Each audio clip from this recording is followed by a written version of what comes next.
November 2025 has some interesting energies going on. We're going to have Mercury retrograde, Jupiter retrograde, but Saturn's going direct.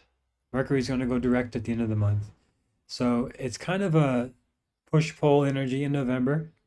And the middle is a lot about going back over things of the past, resolving stuff from the middle of the month to the end of November. So this first week, November 1st until November 9th, is really the time if you want to be starting something new, moving in a new direction. That's good. But also the 20th, November 20th, it's also like a good time for starting things with the new moon and Anurata, goal setting, stuff like that. But this middle of the month is like this going back energy. So you might feel a little bit of this kind of push-pull going on in November. The excitement to move forward, this need to go back to resolve things of the past. Not quite sure. Should you go forward? Should you go back? It might be a little bit unclear. So in this episode, I'm going to talk about all the transits happening this month in November, how you can best work with them. And if you're new to me, sign up for the free weekly horoscopes at quietmindastrology.com. You can also get your free Vedic birth chart there. If you're new to me, that's the first thing you want to do, get your free Vedic birth chart. And then I have a free training called Decode Your Big Three in Vedic Astrology. And that helps you start to understand your ascendant, moon, and sun, which is really essential for the transits. You got to know your ascendant and moon. And that's how you really understand how to work with these energies of the transits every month. So when I say Jupiter is going retrograde in Cancer, you know you have Cancer in your X house. It could be in your first, second, third, all the way up to the 12th house. So that's a good foundational place to begin. For those of you who are more experienced with me, then we'll also be touching on some of the more advanced techniques and how to work with all these energies this month. And if you want a one-on-one reading with me, you can do that at quietmindastrology.com. So the big thing, the big headline for this month is Mercury's going retrograde. This happens 3 times every year. And this year it's all in water signs. And it's going from Scorpio back to Libra. Mercury in Scorpio helps us communicate about things that are under the surface, transformational things. This is a month to talk about things that need to be talked about. And you're learning deep insights into yourself and your psyche. Now, those of you who follow me, you know, like that's the kind of work we do here. It's always about deep work and insights and things like that.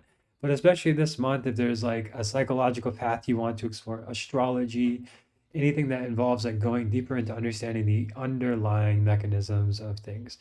This could include IT work, anything you're working behind the scenes, doing things that are under the surface and that you got to go a little deeper to find them. Especially this month, things of the past. Like if there was an educational path you explored, you want to go back to, this is the month to do it. If you wanted to go deeper into astrology studies, this is a good month to do it. You might go back to my past episodes or pick up some books or just go deeper in your studies this month. Jupiter is going retrograde as well. That's this next most important topic. And that happens every year. So that's not, again, it's not the most rare thing. But it is an interesting way that it's moving, and we'll talk about this as we get to it. But we're going to go sign by sign now and talk about each important date. And then we'll go into the weekly horoscopes in more detail throughout the month.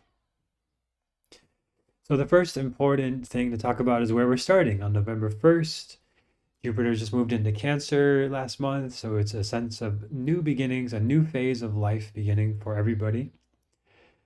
We have Sun in Libra right now and Venus in Virgo. These are both debilitated. And that can bring some strain to relationships and some challenge of navigating the head and the heart. So I'll encourage in the practice for this month, I like to always share practices you can do. And you can find that on the quietmind.yoga website, where I teach the embodiment and the practices of what we do here. This is about getting into the heart and getting out of the head. That's one of the big themes of this month and starting from this month, and it kind of carries through this month. So that, like they say, like the longest journey we'll ever go on is the 6 inches from the head down to the heart. And that is part of the work of this month. So if you're finding yourself like in problem solving mode in your mind, analyzing, trying to understand, trying to figure everything out in relationships, that's what Venus and Virgo is good at, problem solving and figuring out how to sort out the things that need to be done to create something beautiful and aesthetic and enjoyable and pleasurable. which is very good in things like healing work, massage therapy, things where you're using the senses with a healing intention with Virgo, and it requires some level of order and figuring things out. That's a good use of this energy this month. But the Sun in Libra challenges your sense of self, trying to find compromise. It's a little bit confusing, unsure what is fair, what's right, what's best for me, what's best for them, what's best for us on teams, in relationships, in family. So there's a need to collaborate with this energy. So it's very good for collaboration and finding a group cause and working together, solving a problem.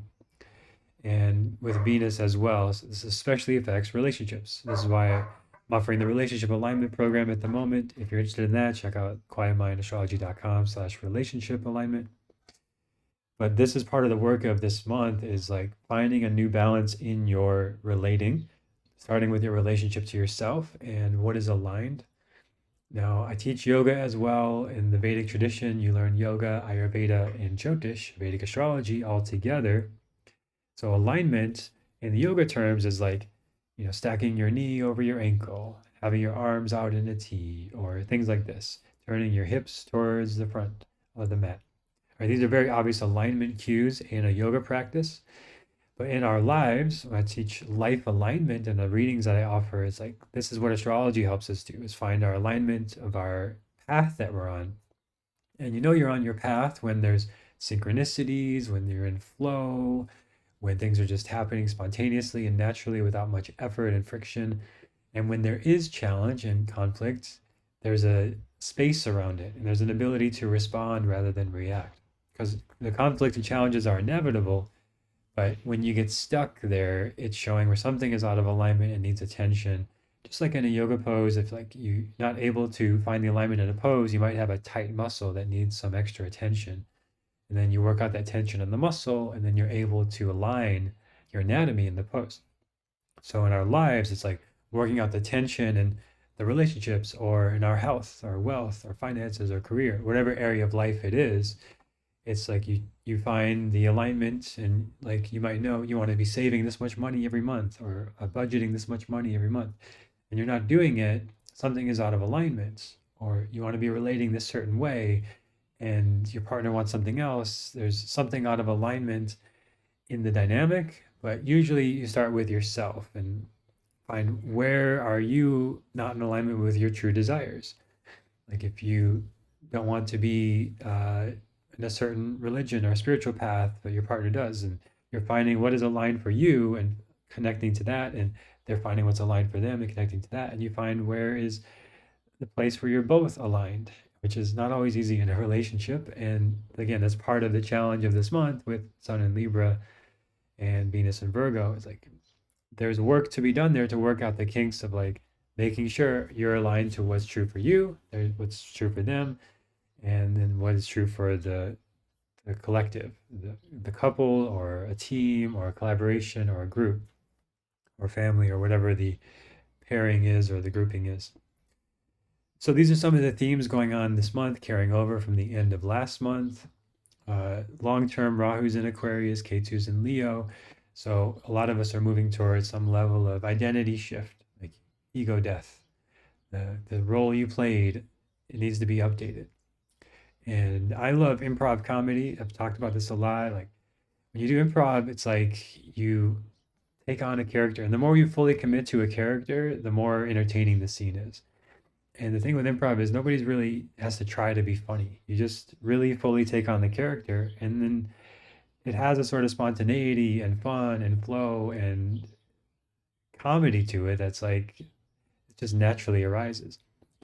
And then when the scene's over, you let go of that identity, and then you're back to your normal self, and then you do a new scene, you're a different identity. And life can be like that sometimes. You go to work and you put on this identity and you play this role, and people kind of expect this from you, and you play that role. And you go to your home and you play this role. But when these kind of transits happen, which this one only happens once every 18 years, and we're in it, it's long term, it's going until late next year still. If there's a role that's like not really aligned anymore, it's not really fulfilling, it's not really serving a purpose, it might be time to stop playing that role.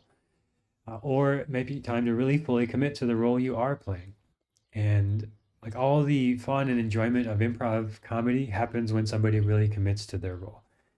And then they're also able to let it go. And then that scene's over and it's done. And you go on to the next one.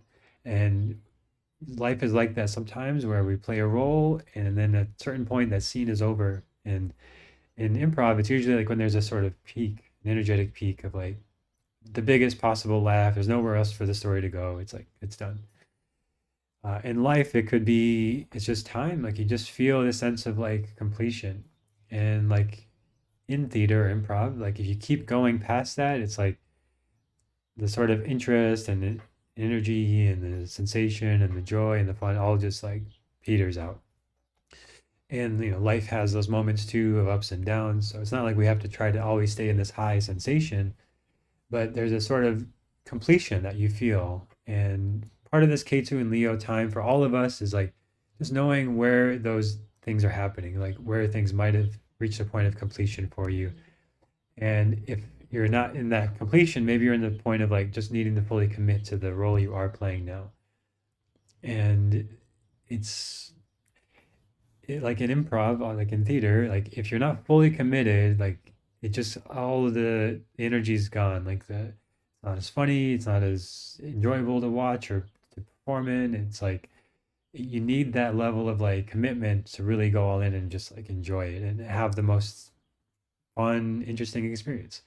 So it's part of the lesson of K2 and Leo is not take yourself too seriously, fully engage with the roles you are playing, let go of the roles that it's time to let go of. And that's just one of the long-term influences. And we'll keep touching on these long-term influences throughout the months and years ahead as they go on. But I just wanted to touch on that one today as it's something I'm seeing in people I'm working with recently that might be resonant for you.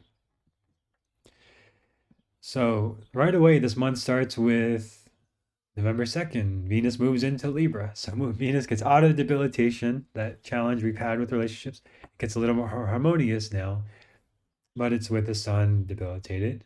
Sun is ruled by Venus here, so that's good.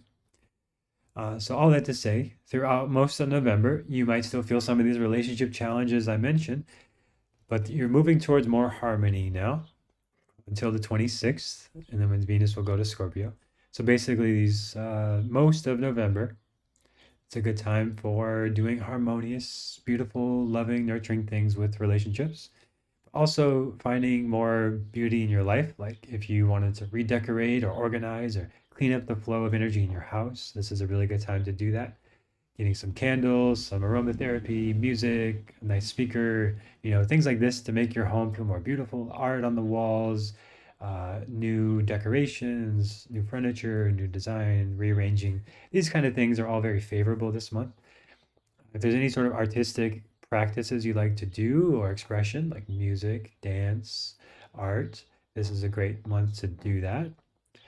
And anything that's collaborative in these realms is very good, like working with an architect or interior designer or fashion designer to improve these areas of your life, or like just put attention on these areas as the energy is moving here this month. And it's also moving towards more harmony and balance in relationships, especially around the 16th to the 25th of November. That's a very harmonious energy as Venus will be in Libra without the sun there.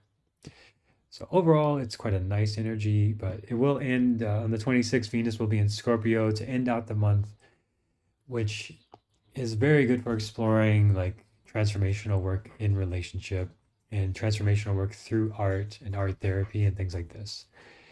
So a really simple practice that I'll talk about when we get to that week in the weekly horoscopes is just doing some form of drawing. Like, don't even think about it. I'll give a recommendation when we get to that week of like a practice I found really helpful that I think you'll like. But any sort of artistic expression is really interesting to be like a mirror for the mind. When I was mainly making music, I found a lot of times I would kind of discover what I really felt when I was making the music and writing. So in artistic work, a lot of times it's kind of a revealing process, and you might have an idea to start with, but you kind of realize actually, it's more like this, and I want to express that way, and it feels like this, and it kind of is revealing something in yourself, and it's like reshaping this to be a better mirror of what you're trying to express. Sometimes it's like that with art, and with Venus and Scorpio at the end of the month, it's really good for that kind of work. But any also deep relational work as well, tantric practices and partnership, astrology, very good at the end of the month, psychological work, very good. So that's Venus this month, and overall quite a positive energy and much more harmonious than last month of Venus and Virgo.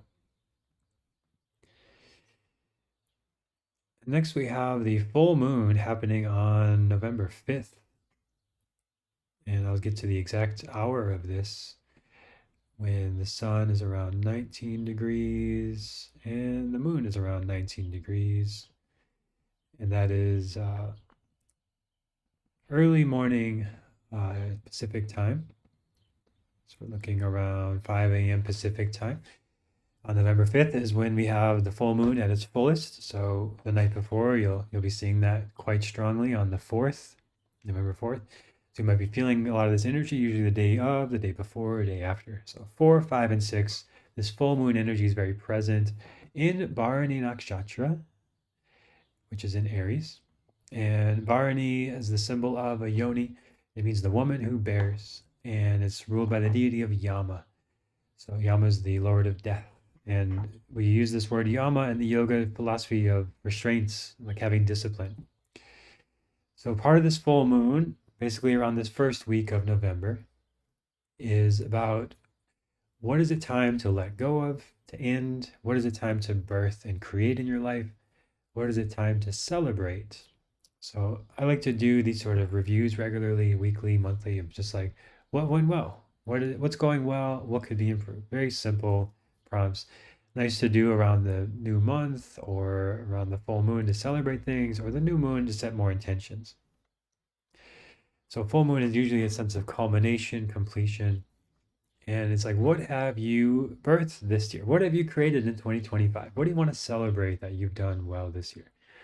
We're almost to the end of the year. And then where could you use a little bit more restraint, yama, discipline, like structure in your life if you'd like?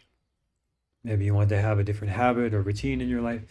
Or maybe there's just something you want to celebrate that's gone very well. You've been very consistent on this thing that matters to you, and you want to celebrate it on the 5th. Of course, the day of the full moon, be careful. There's typically more accidents on these days in general, so no major risky activities I recommend on the full moons. But you don't have to worry about it so much. But there is, it's a statistical thing. There's typically more emergency room visits on the full moon. So being a little extra cautious with that and celebrating, enjoying. It's a nice energy. And Bharani is just great for celebrating life and also celebrating the end of life and what's gone before us, as we are just past the Day of the Dead on the 5th. Will be just after the Day of the Dead, celebrated on the 2nd in Mexico. And it's a good time to just celebrate and honor your ancestors the beginning of this month as well. If you haven't seen the movie Coco, that's a good introduction to the Day of the Dead if you want to learn more about that and the beauty of that ritual. And then the moon's exalted in Rohini on around the 6th, 7th, 8th this time. Of moon's exalted every month, so nice time for celebrating things of enjoyment, money, resources, nice things in life, eating good food, taking care of yourself, doing things to nourish your body and your soul. Very nice around 6, 7, 8 of this month. And now the big one is Mercury goes retrograde on the 9th in Scorpio. And it's just under 3 weeks. So it's going from the 9th to the 30th, Mercury's retrograde. So basically the middle to the end of November. And whenever Mercury's retrograde, don't buy new technology, new computers, new phones. Don't try to upgrade your software. If you get a software update, just wait. These kind of things, you can feel free to test it out yourself. I'm just speaking from many years of experience of testing this out and talking to clients. You're just more likely to have glitches, setbacks, lose files, have to reset everything, have to reformat things. If you can do any of that kind of stuff before the 9th, that's ideal. Anything with technology that requires like moving, changing, starting, upgrading, this kind of stuff, more likely to be miscommunications, mishaps, overlooking things, forgetting things there. Not to be superstitious, you feel free, live your life, do whatever you want. But I'm just saying from experience and what I've seen, usually there's delays here. I've tested it out many times, and I don't recommend. I tried to buy a new computer when Mercury retrograde once. Delay, delay, delay, setback. I didn't get it until like a week after it went direct. This kind of stuff, very common. So if you want a new computer, do it before the 9th or after the 30th. And if you want to be extra safe, really it would be like after the 15th of December, because there's a bit of a retracing time where Mercury goes back and then forward, and then it's fully going forward again after about 6 weeks, because it's about 3 weeks back, 3 weeks forward, roughly. So with the good things with this though, it's like if there's an unfinished project or things you want to organize, files piling up, folders piling up, clean it out. Like clean out the closet, clean out the files, reorganize things. If you needed to like make things more organized in your life, tidy things up, simplify. And you can use the Marie Kondo method. If it doesn't spark joy, put it in a maybe pile. And if you come back to it a month later and you still doesn't spark joy, sell it or donate it. Most things can be replaced. If they're really that important, you'll replace them later, and you'll find most things are not that important. And there's really just a handful of things that really spark joy, and those are the most essential. So focus on that and cleaning things up. And when you clean up things in your life, like might not seem important or consequential, but like cleaning out your pantry, your closet, your drawers, like everything's more tidy, organized, energy can flow more freely. And if you struggle with like lethargy, tiredness, apathy, low energy, there's probably a lot of unfinished things around you, like stacks of papers to go through, bajillion notifications on your phone, a bunch of apps you never use. Just to get the app you want, you have to scroll like 5 screens. These kind of things are just little energy drains, and then you add them up and you get a lot of energy drained in a day. So Mercury retrograde is the time to eliminate those little energy drains and energy leaks, kind of like patching up the holes on a boat so it doesn't sink. So I see that a lot of people are very tired and heavy and slow, and like they feel like just bogged down by life. Usually their homes are full of unresolved, unfinished things, and like they have to kind of dig through a lot of clutter to get what they're looking for. So this is the time, Mercury retrograde, mid-November to the end of November. If you even just do one of those things, just like clean up your phone so all the apps are on one page, or clean up your kitchen so like everything has a place. There's nothing extra that you don't need there. It's just like easy to open. There's space for things. These kind of things all add up and make a big difference. So, and specifically with Scorpio, now that is the water element. It's about emotional energy. It's about deep subconscious stuff. And it's going to go back to Libra on the 23rd. So it's about half in Scorpio, half in Libra. So it's about deep inner work, relational work, balancing things out, creating more order in your life, more work-life balance, more self-other balance, more sympathetic nervous, parasympathetic nervous system balance. The average person is spending most of your time in the active sympathetic state. So time in the parasympathetic is very important, to make sure we prioritize that as well, especially at the end of the month, but really like every day. So it's a great transit for a lot of things, not so great for other things. So hopefully this gave you some perspective how to work with it. And by the way, I have write-ups on these things I send out to the emails. So if you're getting my emails, you'll get the write-up on all this and the details, so you can have it in one place to reference throughout the month. Next, Jupiter will be going retrograde on the 11th, late in the day on the 11th. So we had this short time of Jupiter going into Cancer as a preview of what's happening in mid-2026. So this started last month, started on October 18th. And then November 11th, Jupiter goes retrograde already in Cancer. So Jupiter's got some interesting movement going on over the next few years, like this, kind of coming in and out of signs. So Jupiter in Cancer overall very positive. It's exalted, there's potential, there's growth, there's hopefulness, there's new opportunities, new beginnings of life. When it goes retrograde on the 11th, it's time to slow down, go more inward. Anytime there's a retrograde, it's about going within and slowing down. And because we're actually in closer proximity to that graha when it's retrograde, it never actually goes backwards. It's just like an optical illusion. But we're actually closer to it. So a lot of what astrology I think will be proven scientifically over time has to do with light and energy and frequency, which modern science is moving more and more towards now. But that is part of what's happening is the effects of Jupiter. Basically, it's saying slow down, go within, connect with your inner teacher, your inner guidance, and shine a light on what's happening in your heart, in your soul, in your spirit from the 11th until the 5th of December. So that's 1, 2, 3 weeks, just over 3 weeks, where Jupiter will be going back in Cancer, the 11th to the 5th, to go within your emotional landscape. This means quieting the noises, and this can be a guided meditation, this can be time in nature, but just taking some time to go within to your heart and listen with it. And we'll do some practices with that when we get to that week. I'll recommend some embodiment practices to do with that. But it's a healing energy. It's very much about healing and feeling.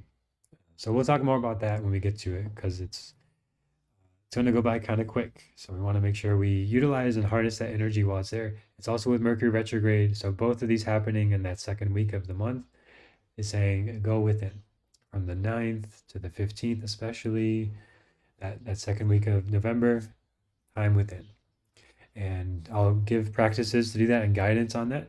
So again, it could be music, guided meditation, nature, but just looking at what's going on inside and listening within and letting the buddhi, the intellect, the Mercury, the mind, go within. And the mind is just going to go crazy all the time. That's what it does. It just always wants to be looking at things and understanding things and conceptualizing.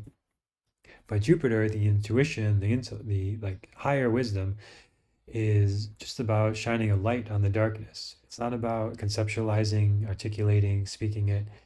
It just is. It's a state of being. It's a state of intuition. It's a divine guidance. It's synchronicity. It's kind of magical. It's light. Like you shine a light. It's just there. So that's the kind of Jupiter energy that we're looking for in the middle of the month to connect to our inner light and guidance.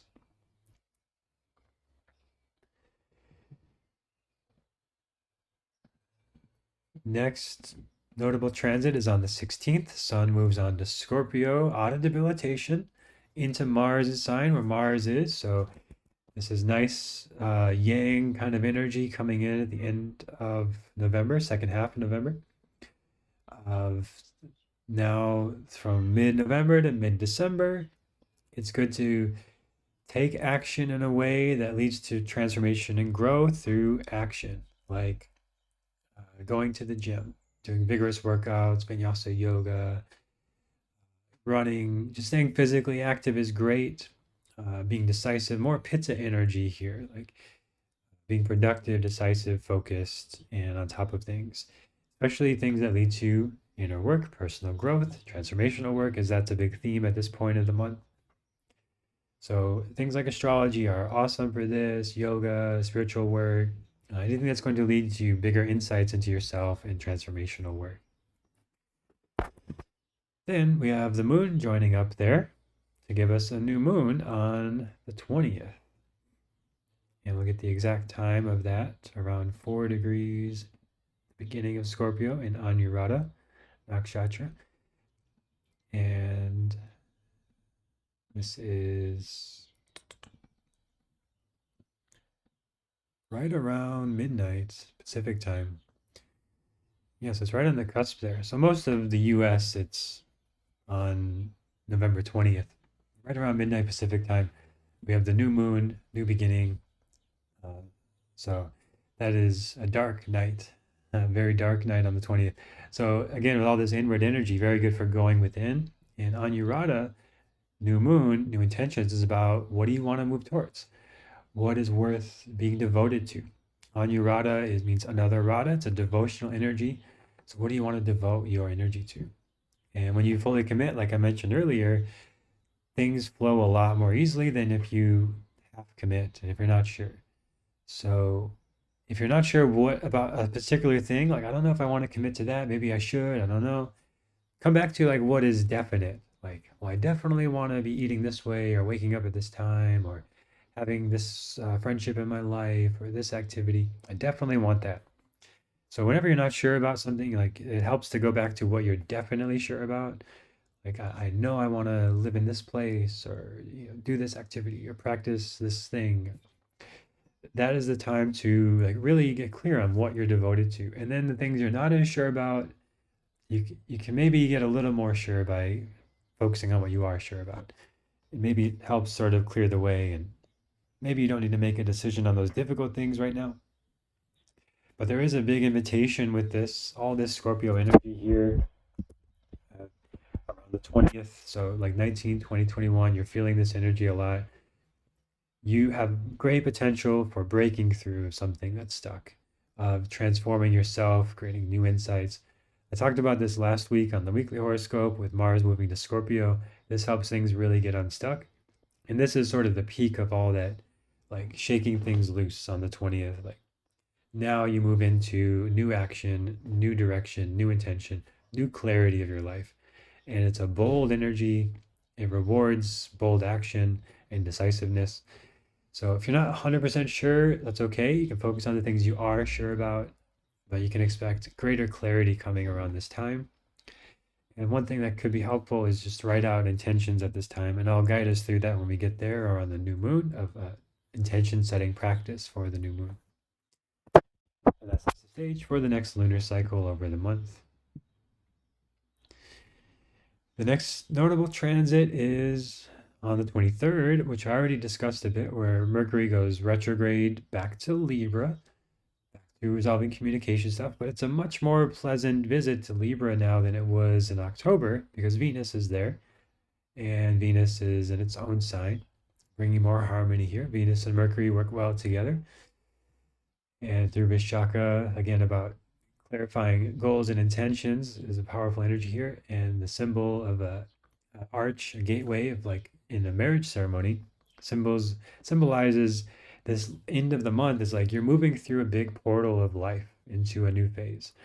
And being clear around the 20th what you want to commit to, 23rd is like you're really going deeper into yourself of this inner commitment through this archway of like, what do you want to create?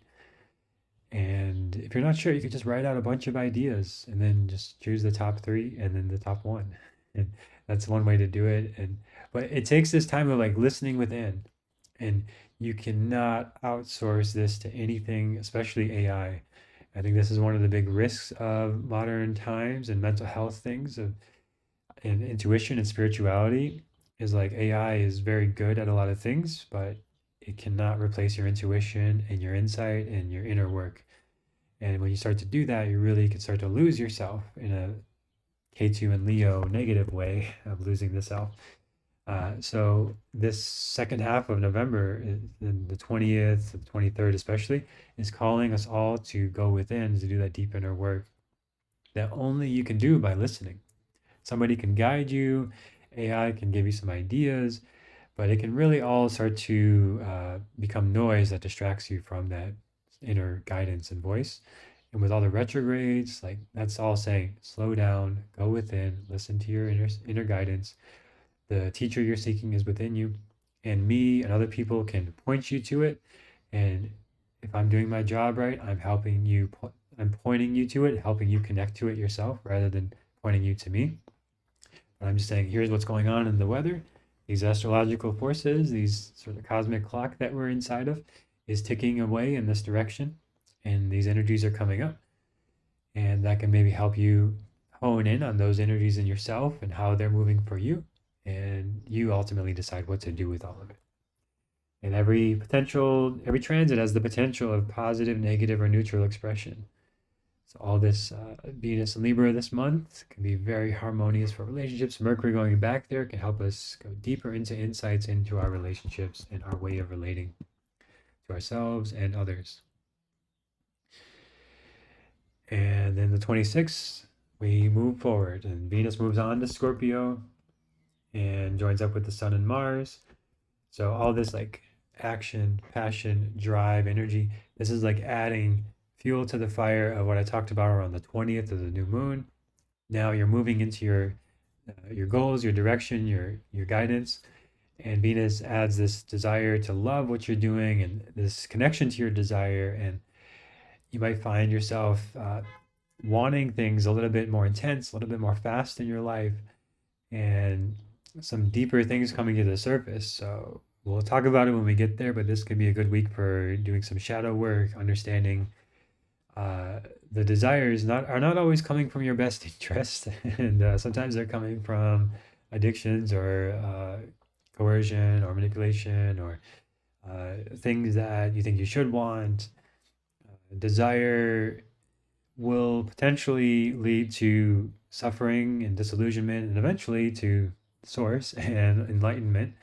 But not all desires need to be followed, and we can't live without desire. Like it's always there. You desire to learn about astrology, so you're here. You desire to grow and improve in your life, so you make choices. So it's just making sure those desires are aligned with the true self and what's best for you. And we'll talk about that there, but being aware of your shadow and integrating it and knowing where those shadow desires might come in can be very helpful to notice where what the desire is maybe not in your best interest or in highest good or greatest service to your path, but it's like it's there for a reason and it's there to serve a purpose. And the shadow is not to be like shamed or ignored or avoided or pushed away or suppressed, because it ends up just coming out unconsciously. So that is a good week to do shadow work. Really, the end of November to mid October, or excuse me, mid December. So we'll talk about that as we get closer to it. And two more notable transits this month. Saturn goes direct on the 28th. Saturn's been retrograde for a few months. This happens every year. Not a huge deal. But Saturn made it almost all the way out of Pisces. So it went down to 0 degrees, 56 minutes in Pisces by the 28th. Then it starts to go forward again. So it's like we're coming back to lessons that we were learning in late March when Saturn went into Pisces. So Saturn went from March 29th all the way to November 28th forward, and all the way almost back by November 28th to where it started.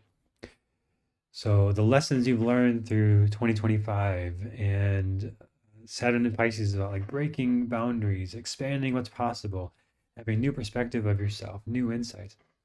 And the boundaries are not as clear, and the structure of society and yourself and your and culture, everything is like a little bit less clear now. And it's going to continue to be actually while Saturn's in Pisces for 2 more years. It's not the easiest transit. And then Saturn's going to go to Aries after that, which is even more tricky.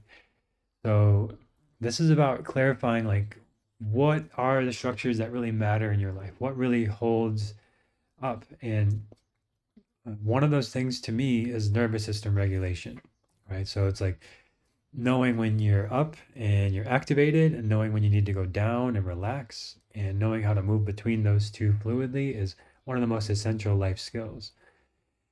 And with Saturn in Pisces, all of these sort of boundaries around the flow that we're in are potentially shifting and changing in the world and in ourselves. But nervous system regulation is the same no matter what, regardless of if you're multimillionaire or you have no money, whether you're in the best relationship ever or going through a difficult divorce. No matter what circumstances your life is in, nervous system regulation is part of your journey and what's happening in your body moment to moment. So with Saturn in Pisces, it can be a little uncertain. It can bring up fear and anxiety and doubt. But what is solid is your observer self, the true self, and your relationship to this body that we have, this breath, this moment, the nervous system state. So making sure if you're getting too activated, getting into like fear or anxiety, to find space to come down into meditation, massage, yoga, whatever thing that helps you get into like that mode where like you can yawn, you can relax, you feel at peace.